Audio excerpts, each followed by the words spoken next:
Okay, let's kick things off. Picture this. You're maybe not literally there right now, but imagine a fantastic beach in Thailand. Sun's out, you hear the waves, maybe smell the amazing food. The classic image. The Yeah. vibrant culture, the beauty. It's definitely appealing. Totally. And for a lot of people, that dream quickly turns into, hey, could I actually own a place here?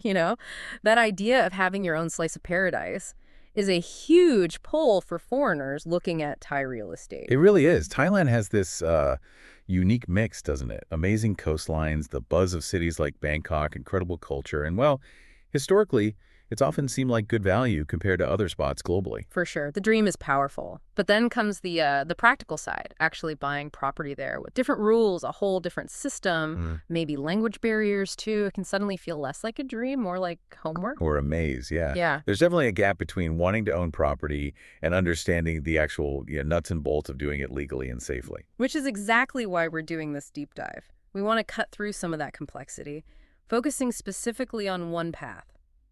What it takes for you as a foreigner to buy a condominium in Thailand. And we're using a specific guide to help us do that. It's titled Buying Thai Condos for Foreigners, a comprehensive guide for foreigners buying condos in Thailand. Right. And this guide comes from Ocean Worldwide. They're actually a luxury real estate agency, been based in Phuket since 2004, focusing on high-end properties there and in Koh Samui. So they've got years of on-the-ground experience. Exactly. So we're going to unpack what this specific guide lays out, the key steps, the things you absolutely need to think about, potential hurdles, all according to the source. So consider this like getting the Cliff Notes for this Ocean Worldwide guide. We're aiming to give you the core info, the legal stuff, who you need on your team, the research you got to do, practical things like location, financing. All based only on what's in this guide. Yep. The goal is to help you feel much more clued in about the process they describe, maybe saving you some confusing Google searches. It's about understanding the playing field, according to their expertise anyway. Now, before we really jump in, just a quick but important point, pronunciation. You hear a lot about Thailand's islands, especially one famous one down south, spelled Phuket. Oh, yes. The correct way to say it, the local way and how we'll say it, is Phuket. Phuket. Like pool without the L, then ket. Phuket. Definitely not Phuket or anything like that. Got it. Phuket. Good to know. Right. Essential stuff. Okay, so let's open up this guide. First up, the basic legal lay of the land for foreigners buying property. We mentioned the appeal, the beaches. Yes, and the guide points to those exact things drawing people in, but then it pivots straight to the fundamental legal reality you have to know up front. Which is? Basically, the guide states foreigners are generally not allowed to own land in Thailand. Simple as that. Land ownership is mostly for Thai citizens or Thai companies. Okay, so buying a plot of land and building your dream villa, probably not happening directly if you're a foreigner based on this. But there's a big but, right? The whole reason we're talking condos. Exactly. The guide highlights this crucial exception. Foreigners can legally own condominium units. That's the main route for individual foreign buyers. Right. But owning a condo isn't just straightforward. There's a very specific rule, a condition mentioned in the guide, coming from Thailand's Condominium Act. I think it was 2008. That's the one. And this condition is probably the most talked about aspect, the 49% foreign ownership limit. Ah, the 49% rule. Explain that. Okay, so the law says that in any single condominium building or project, the total floor space owned by foreigners cannot be more than 49% of the total saleable floor space in that entire project. 49%, not 50, not 49.1. No, 49% max by area. And the guide really stresses this, saying it's, quote, crucial to ensure that the condo you are interested in is within this limit. So why is this so critical for you, the buyer? What happens if a building is already at 49%? Well, then a foreigner simply cannot legally buy another unit in that building. End of story for that specific project for foreign buyers. It doesn't matter if you love the unit, have the cash, or the seller wants to sell to you. If the foreign ownership quota by area is full, the land department won't register the transfer to another foreigner. Wow. Okay, so checking that percentage isn't just admin, it's like step 0. You have to know if buying is even possible in that building before you get your heart set on it. Pretty much. The guide implies you need to verify this very early on. Otherwise, yeah, you could waste a lot of time and energy. Okay, so this legal setup, no land, condos, yes, but only up to 49% foreign ownership. It kind of screams get some help, doesn't it? It really does. Yeah. I mean, navigating foreign laws, paperwork, contracts, maybe in Thai. It's Mm-hmm. complex, and the guide is very direct about what it recommends here. Let me guess. Lawyer up? Essentially, yes.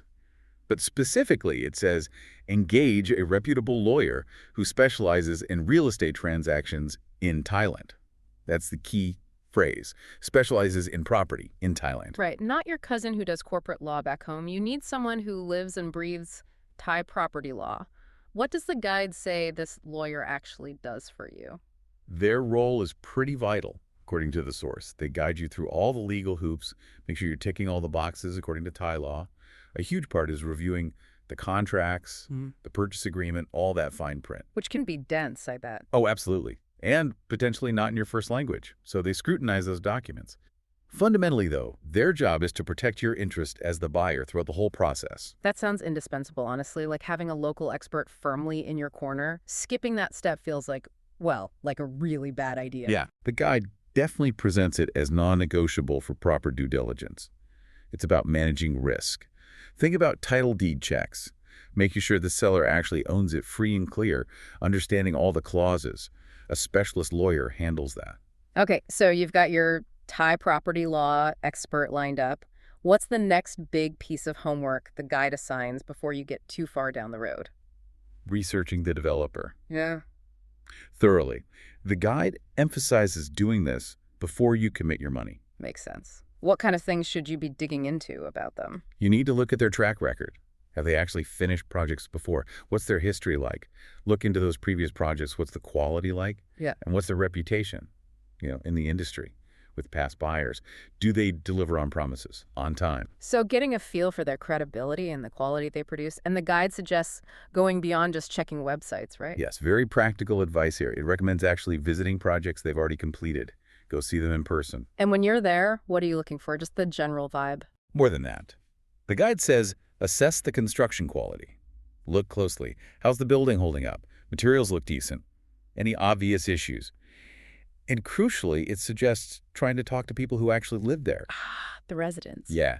Ask them about their overall satisfaction. Are they happy with the building, with the developer, with the ongoing management? That gives you the real, unfiltered scoop you probably won't get from the sales office. That's smart. Like getting insider reviews. Find out if there are constant complaints about leaks or management issues. That seems vital for protecting your investment and just, being happy living there. Totally. It connects the glossy brochure to the day-to-day reality. Okay, so we've got the legal basics, the need for a lawyer, and vetting the developer. What's the next major piece of the puzzle, according to this guide? Location, location, location. The old classic. But yeah, especially important in a country as varied as Thailand. And the guide calls out some of the usual suspects, the popular areas for foreign condo buyers. It does. Mentions places like Bangkok, Phuket, remember Phuket? Pattaya, and Chiang Mai up north. And it notes, that each offers a really different lifestyle. Right. Bangkok's the huge metropolis. Phuket is island life. Pattaya is known for its energy and coast. Chiang Mai is more cultural and mountainous. Exactly. So the guide stresses thinking about your lifestyle preferences. Right. What do you actually want? Big city buzz, beach access, a quieter vibe. Yep. It also says consider practicalities. How close are you to things like hospitals, good supermarkets, restaurants, maybe international schools? And how easy is it to get around? Accessibility, yeah. That's key too. And just like with checking out the developer's past work, the guide says you need to experience potential locations yourself. Get your boots on the ground. Pretty much. It advises taking time to really explore different neighborhoods within those cities or areas, walk around, see what the local shops are like, feel the atmosphere. Again, it repeats the advice about talking to people. Locals and expats living there. Yes. Consult with them. Ask about the pros and cons of that specific area. Why is that so important, getting the local take? Because they know the stuff you won't see on a quick visit. Like, what's the traffic really like at rush hour? Is that quiet street actually noisy at night? Are local services reliable? They can give you that day-to-day reality check. The good, the bad, the ugly. Yeah, the stuff that brochures leave out. That sounds crucial for picking a place you'll actually enjoy long term. Okay, one last major point the guide touches on. Money. Financing. What if you can't just pay cash? Right. It mentions that if you need financing, you should obviously explore your options. It notes that some developers might offer their own in-house financing plans. Okay. But the guide advises comparing whatever the developer offers, the rates, the terms, with what you might be able to get from local banks in Thailand. Shop around, basically. And is getting a mortgage as a foreigner straightforward?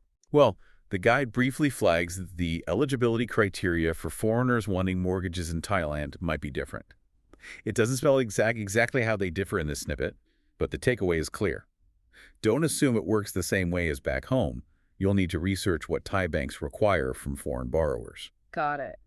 So if we wrap up everything this Ocean Worldwide guide covers, it sounds like the path for a foreigner buying a Thai condo involves these key stages. First, get the legal picture straight. No land, yes condos, but watch that 49% foreign ownership limit like a hawk. Check. Second, get professional help specifically, a Thai real estate lawyer. Essential. Third, do serious homework on the developer. Check their history, their quality, and talk to people who live in their buildings. Crucial due diligence. Fourth, location matters hugely. Think lifestyle, practical needs, and get local insights before deciding. Definitely. And finally, if you need a loan, investigate financing options carefully, both from developers and banks, knowing the rules for foreigners might be different. That really captures the core advice from the guide. It frames buying a condo not just as finding a nice place, but as a structured process. You need to be diligent. You need the right support. Yeah, this deep dive into their guide really underscores that point. It's this mix, isn't it? The dream, the Thai paradise appeal, meeting the very detailed reality of international property buying. It absolutely is. The guide makes it clear that getting that dream property relies just as much on navigating the rules and doing the checks as it does on finding the perfect view. And it makes you think, doesn't it? That 49% rule, for example. Beyond just being a limit for buyers, I wonder how that specific legal cap shapes the whole condo market over there. Does it affect what kind of buildings get built or who they're primarily marketed to? Or how do the communities feel inside those buildings that hit the foreign limit versus ones that are mostly Thai-owned? That's a really interesting angle. It's a layer beyond just the buying process itself, thinking about the market dynamics it creates. Definitely food for thought, stemming from that core legal point in the guide. Absolutely. A fascinating blend of aspiration and very careful practical steps. Lots for anyone dreaming of that Thai condo to consider.